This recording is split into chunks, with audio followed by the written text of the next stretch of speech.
I say welcome back, family. If this is your first time here, welcome to the EOE Network. I am your boy T Ford, and welcome to day 9 of Never Finished vlog series by David Goggins. Hey, I want to take a moment to give a quick shout out to the greatest to maybe ever do it. You know, Messi and the team Argentina today for winning the World Cup in an epic fashion in that shootout. Hey, hats off to him. But we're here today to talk about Goggins. Chapter 9, day 9.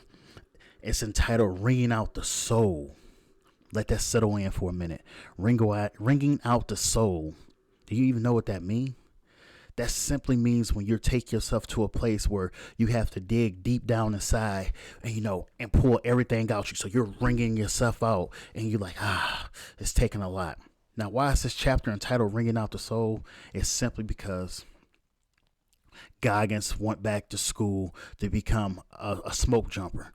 Because remember in Can't Hurt Me, he was like, hey, I want to go become a wildland firefighter. Well, just like being in the Army, you got basic soldiers, you got soldiers, then you got paratroopers, you got rangers, you got special forces, you got Delta forces, so everything has another elite level to it, as you can tell. So, Goggins just can't be simple. He can't just be comfortable with just being a wildland firefighter. He got to go be a smoke jumper. Okay, so with him attending this school, he's probably the oldest in his class. So at the moment of time this takes place, he's like 47. Everyone else in his class probably mid-20s, X, Y, Z, mid-20s, early 30s. So they're a lot younger than him. But he's a household name now. So every time he goes to class or goes somewhere, people's going to challenge him. But he has to come to the realization that it's him versus him right now. And he has to graduate this class because he's now David Goggins, self-published author, New York bestseller, and he did everything else in the world. These people don't care because this is a new profession for him that he's attempting to have. But before he got there, and prior to the last chapter, Goggins had surgery on one of his legs because, all the running he has done in his life. And this leg, this surgery that he found, world famous surgeon was like, hey, you can do anything you want besides jump out of a plane. That's probably going to be the only thing that's going to take this leg out. So to be a smoke jumper, you got to jump out of planes. So, 82nd Airborne, shout out, so all my paratroopers out there, shout out to everyone who's ever jumped out of a plane, or high speed moving aircraft, shout out to you. Now, Goggins is at the point where it's like, hey, he's trying to hide the fact that he's scared that his leg can potentially snap. So he's doing everything else. He's doing all his PLLs. He's doing all the landings. And he's doing it in such a way to take the pressure off that leg. So if you've ever been injured or you ever had anything done to your body, you're always scared of re-injuring that part. So what do? You overcompensate for it by using the left a little bit more than the right, or use the right, vice versa, a little bit more than the left. You just try to keep the pressure off it. As I mentioned, tore both of my quads. So when one was fully right and the other one was injured, you want to lean a little bit more that way. You see it with athletes who have been hurt. You see them like dragging that one body part to, because the fear of re-injuring it is a real thing. That mental fear is real. But anyways, so Goggins is at the point now, as I mentioned, he's the oldest person in his class. But y'all remember from Can't Hurt Me when he went to Ranger School, they made him the PL. He was leading everybody. He was all hoo, rah, rah, getting up saying the Rangers creed. And then he got back to his teams. He didn't apply none of those leadership principles. And he just, was just one way, a direct dictator approach. Like, hey, this, and this, we got to do this. But it wasn't really a two-way leadership approach. Well, because of his past failures in a leadership position, he has learned from that.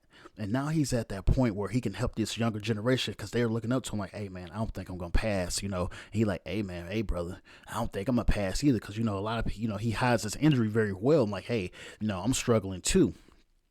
Anyway, but he used those principles. Now in this chapter, we honestly see the growth of Goggins. We honestly see a man that's saying, hey, I did a lot. And all the stories I told y'all was from a young man perspective when I was young, hard charging.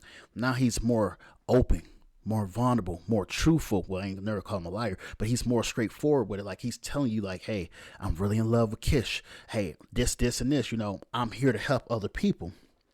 So he's staying true to himself right now by pushing himself to the next limits of life. Even after all the fame and fortune, it's like, I want more for myself in life. I just don't want to be content with just giving speeches, with content with just being known as an author or a former runner. I still want to contribute to this nation. I still want to contribute to society. So he goes out and becomes a smoke jumper. Now, when you start hearing people talking about they're wringing out their soul, it's because it's painful for them. Very painful for them to continue to operate at a high frequency level every day when you got younger people around you. Just take a look. If you look right now, Tom Brady is that old guy. LeBron is that old guy. You may be that old guy or girl where it was like people still depend on you and they still look at you and they still hold you to a different standard. They still want you to compete at higher levels. So every time someone sees Goggins now, it's like, hey, we read about you. We don't study you. We don't dissect you. We want what we have studied and dissect. We want you to continue to be that same person. So in order for him to continue to provide us with that Goggins, that rah, that guy, that dog that's always hungry, he got to continue to find ways to reinvent himself. So that's where we're at right now. It's like, hey, I'm out here trying to become a smoke jumper. I'm out here, I'm going to do this throughout these months. And the other months, I'm going to continue to be the person that y'all know me to be. But, I still want to take time and enjoy my woman. I still want to take time and enjoy life. I still want to take time and appreciate and enjoy the fruits of my labor, of my success. But, I am still accountable now. It's a whole group of people, it's a whole world out here that's looking for me to give them motivation and encouragement. They're still looking for that. So when I'm out here running, there's no half-assing it. So when you out here wringing out your soul internally like me, I'm a big dude that like to do little people stuff. What does that mean? I'm a dude that like to cycle. Just got off a bike for 2.5 hours. I'm a dude that like to go out here and run half marathons and marathons, coming in at 248 pounds. You're literally not supposed to be doing that. That's what they say, but I enjoy it. So, is it painful to try to keep up with someone smaller than you that's maybe 150 pounds? No, it's the challenge of trying to keep up with them and pushing yourself to keep up with them and surpass them. And that's where he's at right now and where he's at in his class. Like, you got young people challenging me. They might run 1.5 miles faster than me. But if we go 5, 6, 7, 8, 9, 10 miles, I got their ass. And that's how we are right now. So when you're going into a new arena of life because you're elevated. If you're tired of just being a basic level employee, now you want to go into a supervisory position, courses that you got to take. It's stuff that you got to do.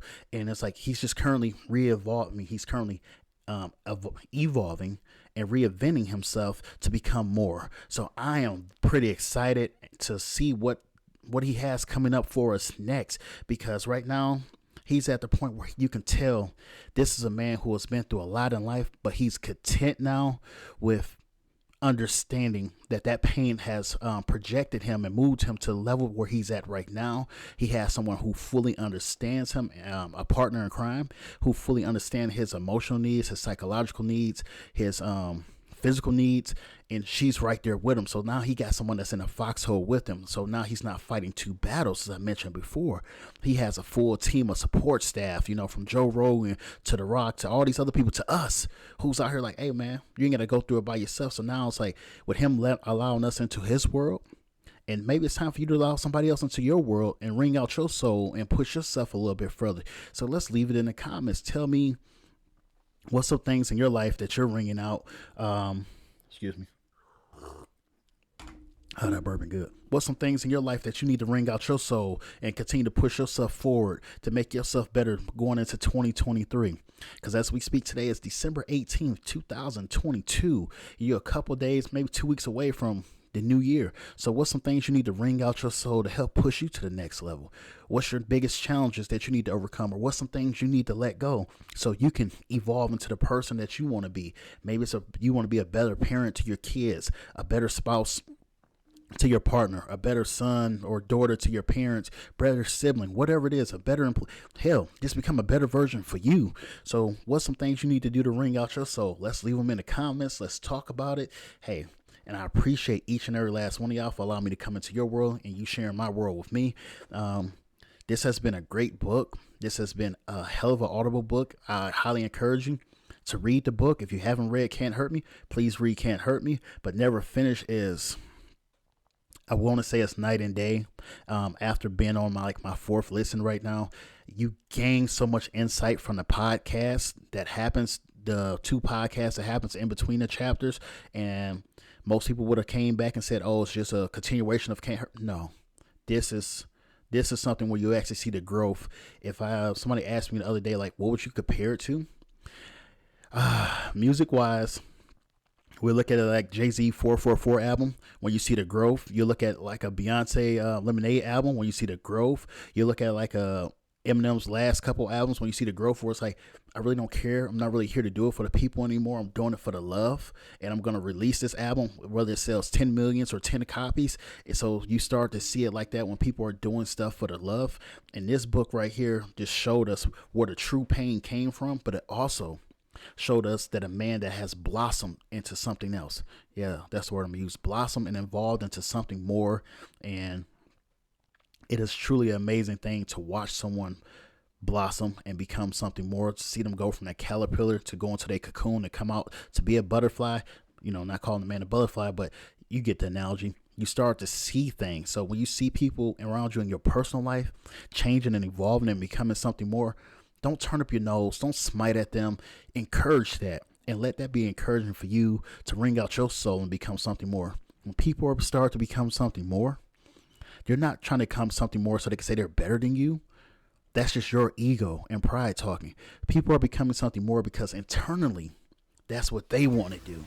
They really don't care about your approval of them becoming something more. So you see somebody out here on their weight loss journey, kudos to them. You see somebody out here on their entrepreneurial journey, salute them. You see somebody out here just trying to make a change, that means they trying to put down the bottle, they trying to stop smoking, whatever they trying to do, encourage that. Don't question it. That's the biggest thing in life right now. People questioning why you want to change.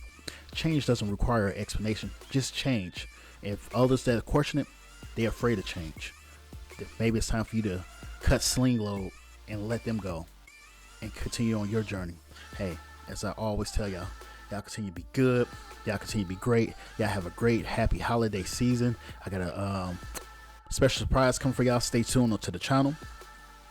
And as always, this has been day 9, ringing out the soul, David Goggins vlog series. And I appreciate each and every last one of y'all. Much love. Y'all continue to be good. Y'all continue to be great.